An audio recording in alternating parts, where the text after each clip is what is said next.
ഓം ശാന്തി 12/6/2024 പ്രഭാതമുരളി. മധുരമായ കുട്ടികളെ, ആരാണോ ആദ്യമാദ്യം ഭക്തി ആരംഭിച്ചത് ആ രഥത്തിലാണ് ബാബ വരുന്നത്. നമ്പർ 1 പൂജ്യനായിരുന്ന ആൾ പിന്നീട് പൂജാരിയായി. ഈ രഹസ്യം സർവർക്കും സ്പഷ്ടമായി കേൾപ്പിക്കൂ. ചോദ്യം: ബാബ തന്റെ അവകാശി കുട്ടികൾക്ക് എന്ത് സമ്പത്ത് നൽകാനാണ് വന്നിരിക്കുന്നത്? ഉത്തരം: ബാബ സുഖത്തിന്റെയും ശാന്തിയുടെയും സ്നേഹത്തിന്റെയും സാഗരനാണ്. ഈ ഖജനാവുകളെല്ലാം ബാബ നിങ്ങൾക്ക് വിൽ ചെയ്യുന്നു. 21 ജന്മം വരേക്കും നിങ്ങൾ കഴിച്ചുകൊണ്ടിരുന്നാലും തീരാത്ത വിധത്തിലാണ് വിൽ ചെയ്യുന്നത്. നിങ്ങളെ കക്കയിൽ നിന്നും വജ്രമാക്കി മാറ്റുന്നു. നിങ്ങൾ ബാബയുടെ മുഴുവൻ ഖജനാവും യോഗബലത്തിലൂടെ നേടുന്നു. യോഗത്തിലൂടെയല്ലാതെ ഖജനാവ് ലഭിക്കുകയില്ല. ഓം ശാന്തി. ശിവഭഗവാനുവാച: ഇപ്പോൾ നിരാകാരനായ ശിവഭഗവാനെ എല്ലാവരും അംഗീകരിക്കുന്നുണ്ട്. നിരാകാരനായ ശിവൻ ഒന്നേ ഉള്ളൂ. എല്ലാവരും പൂജിക്കുന്നത് ആ ശിവനെയാണ്. ബാക്കിയുള്ള ദേഹധാരികൾക്കെല്ലാം അവരവരുടേതായ സാകാര രൂപമുണ്ട്. ആദ്യമാദ്യം നിരാകാരി ആത്മാവായിരുന്നു, പിന്നീട് സാകാരിയായി. സാകാരിയായി ശരീരത്തിൽ പ്രവേശിക്കുമ്പോൾ അവരുടെ പാർട്ട് ആരംഭിക്കുന്നു. മൂലവതനത്തിൽ ഒരു പാർട്ടുമില്ല. നാടകത്തിലെ അഭിനേതാക്കൾ വീട്ടിലിരിക്കുമ്പോൾ അവർക്ക് നാടകത്തിന്റെ പാർട്ട് ഇല്ല. സ്റ്റേജിൽ വരുമ്പോൾ പാർട്ട് ആരംഭിക്കുന്നു. ആത്മാക്കളും ഇവിടെ വന്ന് ശരീരത്തിലൂടെ പാർട്ട് അഭിനയിക്കുന്നു. പാർട്ടിലാണ് മുഴുവൻ ആധാരവും. ആത്മാക്കളിൽ വ്യത്യാസമില്ല. ഏതുപോലെയാണോ നിങ്ങൾ കുട്ടികളുടെ ആത്മാവ്, അതുപോലെ തന്നെയാണ് ഇദ്ദേഹത്തിന്റെ ആത്മാവും. പരമമായ ആത്മാവായ ബാബ എന്താണ് ചെയ്യുന്നത്? ബാബയുടെ കർത്തവ്യം എന്താണ്? അത് അറിയണം. ചിലർ പ്രസിഡന്റാണ്, രാജാവാണ്. ഇതെല്ലാം ആത്മാവിന്റെ കർത്തവ്യങ്ങളാണ്. ഇത് പവിത്ര ദേവതകളാണ്. അതുകൊണ്ടാണ് അവരുടെ പൂജ നടക്കുന്നത്. ഇപ്പോൾ നിങ്ങൾക്കറിയാം, ഇവർ ഈ പഠിപ്പ് പഠിച്ച് വിശ്വത്തിന്റെ അധികാരിയായ ലക്ഷ്മി നാരായണനായി. ആരാണ് ആക്കിയത്? പരമാത്മാവാണ് ആക്കി മാറ്റിയത്. നിങ്ങൾ ആത്മാക്കളും പഠിപ്പിക്കുന്നു. ഏറ്റവും വലിയ കാര്യം എന്ന് പറയുന്നത് ബാബ വന്നിട്ട് നിങ്ങൾ കുട്ടികളെ പഠിപ്പിക്കുകയും രാജയോഗം പറഞ്ഞു തരികയും ചെയ്യുന്നു. എത്ര സഹജമാണ്! ഇതിനെയാണ് പറയുന്നത് രാജയോഗം എന്ന്. ബാബയെ ഓർക്കുന്നതിലൂടെ നമ്മൾ സതോ പ്രധാനമാകുന്നു. ബാബ സതോ പ്രധാനമായാണ് ഇരിക്കുന്നത്. ബാബയുടെ എന്തുമാത്രം മഹിമയാണ് പാടുന്നത്! ഭക്തിമാർഗത്തിൽ ഫലങ്ങളും പാലുമൊക്കെ അഭിഷേകം ചെയ്യുന്നു. ഒന്നും അറിഞ്ഞുകൂടാ. ദേവതകൾ രാജ്യം ഭരിച്ചു. ശരി, ശിവന്റെ മേൽ എന്തുകൊണ്ടാണ് അഭിഷേകം നടത്തുന്നത്? ഒന്നും അറിഞ്ഞുകൂടാ. ദേവതമാരെ പൂജിക്കുന്നു. ശിവനുമേൽ ഫലങ്ങളും പാലും അഭിഷേകം ചെയ്യുന്നു. ഇത്രയും പൂജിക്കത്ത രീതിയിൽ അവർ എന്ത് കർത്തവ്യമാണ് ചെയ്തത്? ദേവതകളുടേത് പിന്നെയും അറിയാം. അവർ സ്വർഗത്തിന്റെ അധികാരികളാണ്. അവരെ ആരാണ് അങ്ങനെ ആക്കി തീർത്തത്? അതും അറിഞ്ഞുകൂടാ. ശിവന്റെ പൂജ ചെയ്യുന്നുണ്ടെങ്കിലും ഇത് ഭഗവാനാണെന്ന് അറിഞ്ഞുകൂടാ. ഭഗവാനാണ് ഇവരെ ഇങ്ങനെ ആക്കിയത്. എന്തുമാത്രം ഭക്തിയാണ് ചെയ്യുന്നത്! എല്ലാവരും അറിവില്ലാത്തവരാണ്. നിങ്ങളും ശിവന്റെ പൂജ ചെയ്തിട്ടുണ്ടാകും. ഇപ്പോൾ നിങ്ങൾക്കറിയാം, നേരത്തെ ഒന്നും അറിഞ്ഞിരുന്നില്ല. അവരുടെ കർത്തവ്യം എന്താണ്? എന്ത് സുഖമാണ് നൽകുന്നത്? ഒന്നും അറിഞ്ഞുകൂടായിരുന്നു. എന്താ ഈ ദേവതകളാണോ സുഖം നൽകുന്നത്? രാജാവും റാണിയും പ്രജകൾക്ക് സുഖം കൊടുക്കുന്നുണ്ടെന്നത് ശരി തന്നെ. പക്ഷെ അവരെ ശിവബാബയല്ലേ അങ്ങനെ ആക്കി തീർത്തത്? മഹിമ ബാബയുടേതാണ്. ഇവർ രാജ്യം മാത്രമേ ഭരിക്കുന്നുള്ളൂ, പ്രജകളും ഉണ്ടാകുന്നു. അല്ലാതെ ഇവർ ആരുടെയും മംഗളം ചെയ്യുന്നില്ല. അഥവാ ചെയ്യുന്നുണ്ടെങ്കിലും അല്പകാലത്തേക്ക് മാത്രമാണ്.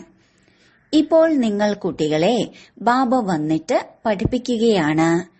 ബാബയെയാണ് മംഗളകാരി എന്ന് പറയുന്നത്. ബാബ തന്റെ പരിചയം നൽകുന്നു. എന്റെ ലിംഗരൂപത്തിലുള്ള പൂജ നിങ്ങൾ ചെയ്തിരുന്നു. എന്നിട്ട് പരം ആത്മാവ് എന്ന് പറഞ്ഞിരുന്നു. പരം ആത്മാവ് എന്നത് പരമാത്മാവാകുന്നു. പക്ഷെ ബാബ എന്താണ് ചെയ്യുന്നത് എന്ന് അറിഞ്ഞുകൂടാ. കേവലം സർവവ്യാപി എന്ന് പറയുന്നു. പേരിൽ നിന്നും രൂപത്തിൽ നിന്നും വേറിട്ടവനാണ് എന്ന് പറയുന്നു. പിന്നീട് പാലും മറ്റും അഭിഷേകം ചെയ്യുന്നത് യോജിക്കുകയില്ല. ആകാരം ഉള്ളതുകൊണ്ടല്ലേ അഭിഷേകം നടത്തുന്നത്. അതിനെ നിരാകാരൻ എന്ന് പറയാൻ കഴിയില്ല. നിങ്ങളോട് മനുഷ്യർ ഒരുപാട് തർക്കിക്കും. ബാബയുടെ മുന്നിൽ വന്നാലും തർക്കിക്കുക തന്നെ ചെയ്യും. വെറുതെ സ്വൈരം കെടുത്തും. ഒരു നേട്ടവുമില്ല. ഇത് മനസ്സിലാക്കി കൊടുക്കേണ്ടത് നിങ്ങൾ കുട്ടികളുടെ ജോലിയാണ്. ബാബ നമ്മളെ എത്ര ഉയർന്നവരാക്കി മാറ്റുന്നു എന്ന് നിങ്ങൾ കുട്ടികൾക്കറിയാം. ഇത് പഠിപ്പാണ്. ബാബ ടീച്ചറായി പഠിപ്പിക്കുകയാണ്. നിങ്ങൾ മനുഷ്യനിൽ നിന്നും ദേവതയാകാൻ വേണ്ടി പഠിക്കുകയാണ്. ദേവീ ദേവതകൾ സത്യയുഗത്തിലാണ്, കലിയുഗത്തിൽ ഉണ്ടാകില്ല. പവിത്രമായി ഇരിക്കാൻ രാമരാജ്യം തന്നെ ഇല്ല. ദേവീ ദേവതകൾ പിന്നീട് വാമമാർഗത്തിൽ പോകുന്നു. പക്ഷേ ചിത്രത്തിൽ കാണിച്ചിരിക്കുന്നത് പോലെയൊന്നും അല്ല. ജഗന്നാഥ ക്ഷേത്രത്തിൽ നിങ്ങൾ കാണുന്നത് കറുത്ത ചിത്രമാണ്. ബാബ പറയുകയാണ്, മായയെ ജയിച്ചവരും ജഗത്തിനെ ജയിച്ചവരുമായി മാറൂ. അപ്പോൾ പിന്നെ അവർ ജഗന്നാഥൻ എന്ന പേര് വെച്ചിരിക്കുകയാണ്. മുകളിൽ എല്ലാം മോശമായ ചിത്രം കാണിക്കുന്നു. ദേവതകൾ വാമമാർഗത്തിൽ പോകുമ്പോൾ കറുത്തവരാകുന്നു. അവരുടെ പൂജയും ചെയ്യുന്നു. മനുഷ്യർക്കാണെങ്കിൽ ഒന്നും അറിഞ്ഞുകൂടാ. എപ്പോഴാണ് നമ്മൾ പൂജ്യരായിരുന്നത് എന്നും അറിഞ്ഞുകൂടാ. 84 ജന്മത്തിന്റെ കണക്കും ആരുടെയും ബുദ്ധിയിൽ ഇല്ല. ആദ്യം പൂജ്യരും സതോ പ്രധാനമായവരും പിന്നീട് 84 ജന്മം എടുത്തെടുത്ത് തമോ പ്രധാനമായ പൂജാരി ആകുന്നു. രഘുനാഥ ക്ഷേത്രത്തിൽ കറുത്ത ചിത്രം കാണിച്ചിരിക്കുന്നു. അർത്ഥം ഒന്നും മനസ്സിലാക്കുന്നില്ല. ഇപ്പോൾ നിങ്ങൾ കുട്ടികൾക്ക് ബാബ വന്നിട്ട് മനസ്സിലാക്കി തരുന്നു. ജ്ഞാനചിതയിലിരുന്ന് വെളുത്തവരാകുന്നു. കാമചിതയിലിരുന്ന് കറുത്തവരായി പോകുന്നു. ദേവതകൾ വാമമാർഗത്തിൽ പോയി വികാരിയാകുമ്പോൾ അവരെ ദേവത എന്ന് വിളിക്കാൻ കഴിയില്ല. വാമമാർഗത്തിൽ പോയതുകൊണ്ടാണ് കറുത്തവരായത്. ഇതിന്റെ അടയാളമാണ് കാണിക്കുന്നത്. കൃഷ്ണനും കറുപ്പ്, രാമനും കറുപ്പ്, ശിവനെയും കറുത്തവനാക്കുന്നു. നിങ്ങൾക്കറിയാം, ശിവബാബ കറുത്തവനാകുന്നില്ല. ശിവബാബ വജ്രമാണ്. നിങ്ങളെയും വജ്രം പോലെ ആക്കുന്നു. ബാബ ഒരിക്കലും തമോ പ്രധാനമാകുന്നില്ല. പിന്നെ എന്തുകൊണ്ടാണ് കറുത്തതാക്കുന്നത്? ആരെങ്കിലും കറുത്തവർ ഇരുന്ന് കറുത്തതായി ഉണ്ടാക്കിയിട്ടുണ്ടാകും. ശിവബാബ പറയുന്നു, ഞാൻ എന്ത് കുറ്റമാണ് ചെയ്തത് എന്നെ കറുത്തതാക്കാൻ? ഞാൻ വരുന്നത് തന്നെ സർവരെയും സത്തോ പ്രധാനമാക്കാനാണ്. ഞാൻ സദാ പരിശുദ്ധമാണ്. മനുഷ്യന്റെ ബുദ്ധി അങ്ങനെ ആയിരിക്കുകയാണ്. ഒന്നും മനസ്സിലാക്കുന്നില്ല. ശിവബാബ സർവരെയും വജ്രമാക്കുന്നവനാണ്. ഞാൻ സദാ സത്തോ പ്രധാന യാത്രക്കാരനാണ്. എന്നെ കറുത്തവനാക്കാൻ ഞാൻ എന്താണ് ചെയ്തത്? ഇപ്പോൾ നിങ്ങൾക്കും ഉയർന്ന പദവി നേടാൻ വേണ്ടി വെളുത്തവരാകണം. ഉയർന്ന പദവി എങ്ങനെ നേടണം അത് ബാബ മനസ്സിലാക്കി തന്നു. Follow father. ഏതുപോലെ ഇദ്ദേഹം, അതായത് ബ്രഹ്മ ബാബ, സർവ്വതും ബാബയിൽ അർപ്പിച്ചുവോ അതുപോലെ ഈ അച്ഛനെ നോക്കൂ, എങ്ങനെ എല്ലാം കൊടുത്തു. സാധാരണക്കാരനായിരുന്നു, വളരെ പാവപ്പെട്ടവനുമായിരുന്നില്ല, വളരെ പണക്കാരനുമായിരുന്നില്ല. ബാബ ഇപ്പോൾ പറയുകയാണ്, നിങ്ങൾ കഴിക്കുന്നതും കുടിക്കുന്നതും ഇടത്തരവും സാധാരണവുമായിരിക്കണം. വളരെ ഉയർന്നതുമായിരിക്കരുത്, വളരെ താഴ്ന്നതും ആയിരിക്കരുത്. ബാബയാണ് എല്ലാ ശിക്ഷണവും നൽകുന്നത്. ഈ ബാബയും കാണാൻ സാധാരണക്കാരനാണ്. നിങ്ങളോട് പലരും പറയുന്നു, ഭഗവാൻ എവിടെയാണെന്ന് കാണിച്ചു തരൂ. ഹേ, ആത്മാവ് ബിന്ദുവാണ്, അതിനെ കാണാൻ കഴിയുമോ? ആത്മാവിന്റെ സാക്ഷാത്കാരം ഈ കണ്ണുകളിലൂടെ നടക്കില്ല എന്നറിയാം. നിങ്ങൾ പറയുന്നു ഭഗവാൻ പഠിപ്പിക്കുന്നു. അപ്പോൾ തീർച്ചയായും ഏതെങ്കിലും ശരീരധാരി കാണും. നിരാകാരൻ എങ്ങനെ പഠിപ്പിക്കും? മനുഷ്യർക്കൊന്നും അറിഞ്ഞുകൂടാ.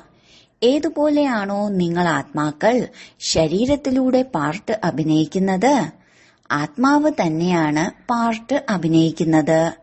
ആത്മാവ് തന്നെയാണ് ശരീരത്തിലൂടെ സംസാരിക്കുന്നത്. അപ്പോൾ ആത്മാ ഉവാച എന്നാകും. പക്ഷെ ആത്മാ ഉവാച ശോഭിക്കുകയില്ല. ആത്മാവ് വാനപ്രസ്ഥം വാണിക്ക് ഉപരിയാണ്. വാച, അതായത് ശബ്ദമുണ്ടാക്കുന്നത് ശരീരത്തിലൂടെയേ ചെയ്യൂ. വാണിക്ക് ഉപരിയായിരിക്കുന്നത് ആത്മാവാണ്. വാണിയിൽ വരണമെന്നുണ്ടെങ്കിൽ ശരീരം തീർച്ചയായും വേണം. ബാബയും ജ്ഞാനത്തിന്റെ സാഗരനാണെങ്കിൽ തീർച്ചയായും ആരുടെയെങ്കിലും ശരീരത്തിന്റെ ആധാരം എടുക്കുമല്ലോ. അതിനെ രഥം എന്നാണ് പറയുന്നത്. അല്ലെങ്കിൽ എങ്ങനെ കേൾപ്പിക്കാൻ സാധിക്കും? പതീതനിൽ നിന്നും പാവനമാക്കാനാണ് ബാബ ശിക്ഷണം നൽകുന്നത്. പ്രേരണയുടെ കാര്യമൊന്നുമില്ല. ഇത് ജ്ഞാനത്തിന്റെ കാര്യമാണ്. ബാബ എങ്ങനെയാണ് വരുന്നത്? ആരുടെ ശരീരത്തിലാണ് വരുന്നത്? വരുന്നത് തീർച്ചയായും മനുഷ്യനിൽ തന്നെയാണ്. ഏത് മനുഷ്യനിലാണ് വരുന്നത്? നിങ്ങൾക്കല്ലാതെ ആർക്കും അറിഞ്ഞുകൂടാ. രചയിതാവ് സ്വയം വന്നിട്ട് തന്റെ പരിചയം നൽകുകയാണ്. ഞാൻ എങ്ങനെ ഏത് രഥത്തിൽ വരുന്നുവെന്ന് ബാബ വന്നിട്ട് പറയുന്നു. ബാബയുടെ രഥം ഏതാണെന്ന് കുട്ടികൾക്കറിയാം. ധാരാളം മനുഷ്യർ ആശയക്കുഴപ്പത്തിലാണ്. ആരെയൊക്കെയാണ് രഥമാക്കുന്നത്? മൃഗങ്ങളിലൊന്നും വരാൻ സാധിക്കുകയില്ല. ഏതു മനുഷ്യനിലാണ് വരുന്നതെന്ന് ബാബ വന്നിട്ട് പറഞ്ഞു തരികയാണ്. ഇത് സ്വയം അറിയാൻ സാധിക്കില്ല. വരുന്നത് ഭാരതത്തിലാണ്. ഭാരതവാസികളിലും ആരുടെ ശരീരത്തിലാണ് വരുന്നത്? പ്രസിഡന്റിന്റെയും സന്യാസിമാരുടെയും മഹാത്മാക്കളുടെയും ശരീരത്തിലാണോ വരുന്നത്? പവിത്രമായ രഥത്തിലേ വരൂ എന്നൊന്നുമില്ല. ഇത് രാവണ രാജ്യമാണ്. ദൂരദേശത്തിൽ വസിക്കുന്നവൻ എന്ന മഹിമയും പാടാറുണ്ട്. ഭാരതം അവിനാശി ദേശമാണെന്ന് കുട്ടികൾക്കറിയാം. അതൊരിക്കലും നശിക്കുകയില്ല.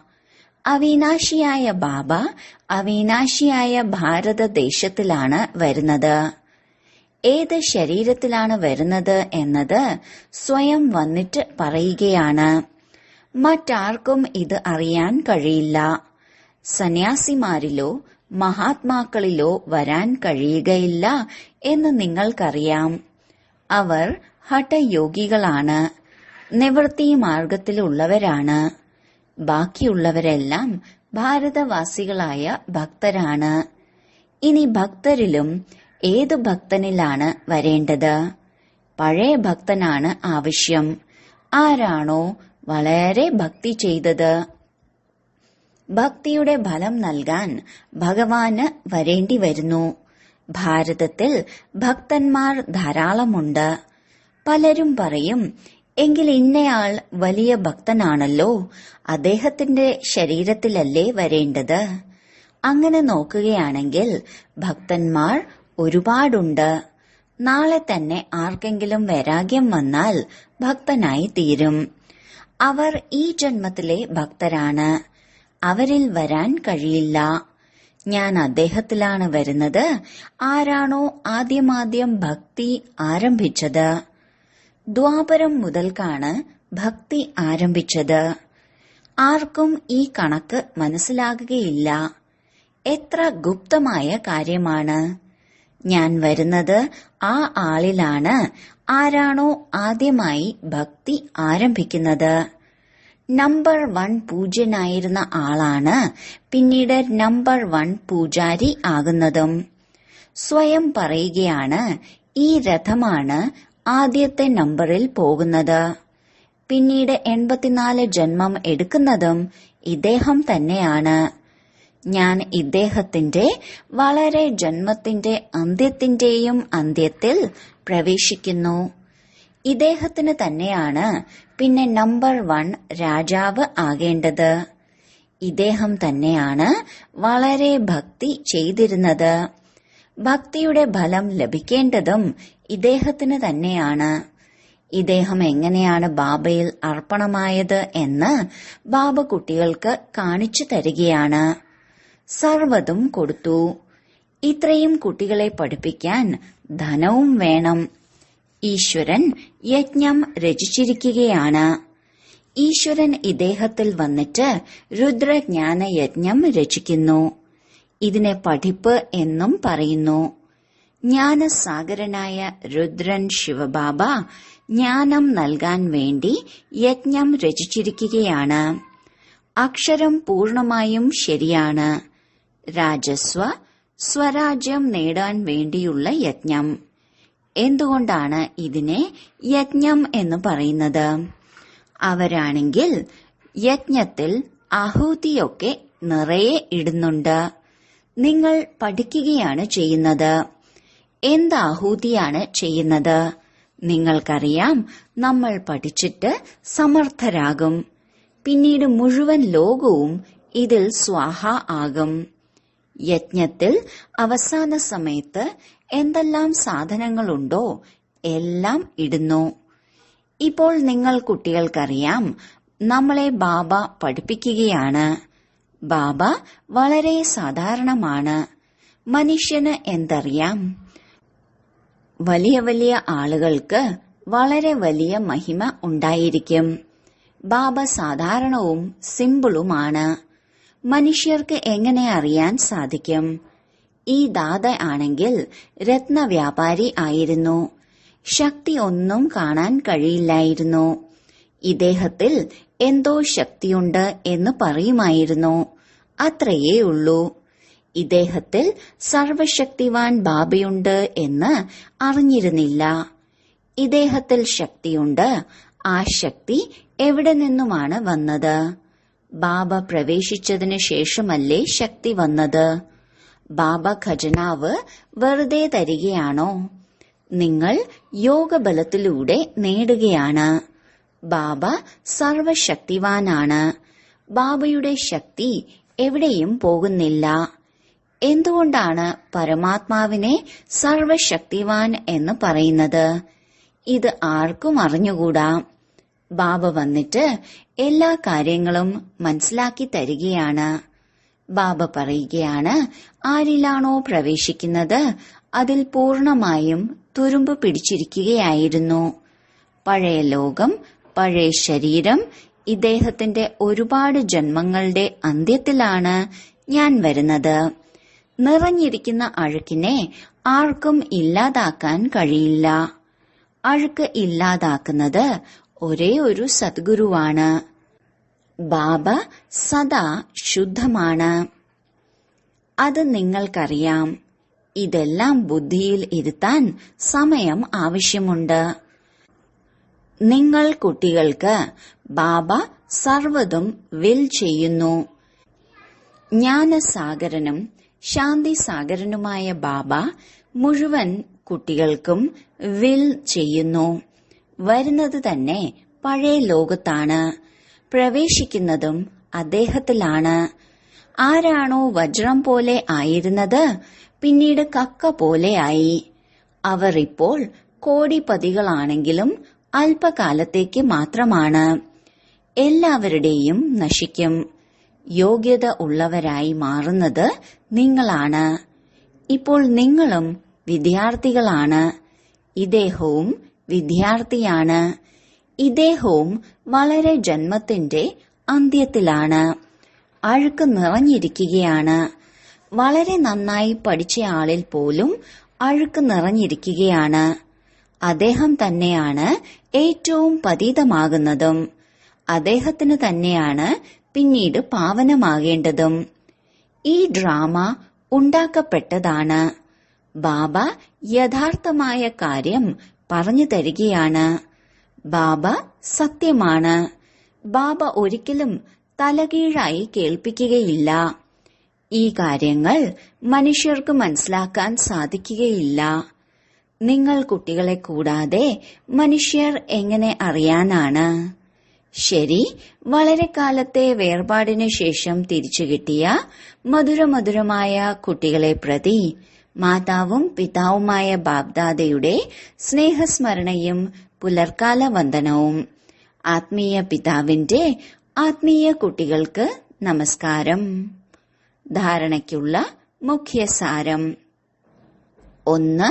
ഉയർന്ന പദവി നേടാൻ വേണ്ടി പൂർണമായും ഫാദറിനെ ഫോളോ ചെയ്യണം.